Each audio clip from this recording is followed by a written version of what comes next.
అమ్మాయి రిచ్ అంటున్నావు, మరి బుక్ స్టోర్లో ఎందుకు పని చేస్తుందిరా? నాకు సేమ్ డౌట్ రా. కానీ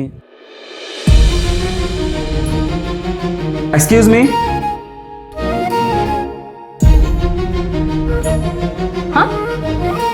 మీరేంటండి ఇక్కడ? అది నేను అడగాలి. ఇది మీ ఇల్లేనా? మాదే. ఏ? అంటే ఇక్కడ ఎంత పెద్ద ఇల్లు ఉంచుకొని అక్కడ బుక్ స్టోర్లో ఎందుకు పని చేస్తున్నారండి? ఓ అద్దా, మా ఫ్రెండ్ అక్కడ పని చేస్తూ ఉంటుంది. ఆ రోజు దానికి హెల్త్ బాగాలేదు, అందుకే తన వర్క్ నేను చేశాను. ఓ అదా. ఇంకా నా ఆర్డర్ ఇస్తే నేను వెళ్తాను. థ్యాంక్స్ అండి, బాయ్. బాయ్.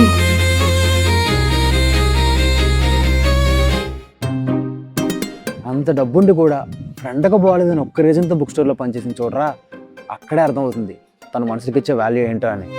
అరే నువ్వైతే ఫస్ట్ వెళ్ళి ప్రపోజ్ చేయి. అయినా అలాంటి అమ్మాయి దొరకడం చాలా రేర్ రా. రే, మనకు అమ్మాయి దొరకడమే గొప్పరా, మళ్ళీ ఇలాంటి అమ్మాయి అలాంటి అమ్మాయిని చూడడం ఒకటి. అరే నువ్వు మోస్తావా? అరే ఆ అమ్మాయి అసలు నా గురించి ఏమనుకుంటుందో తెలుసుకోకుండా ఎలా రా?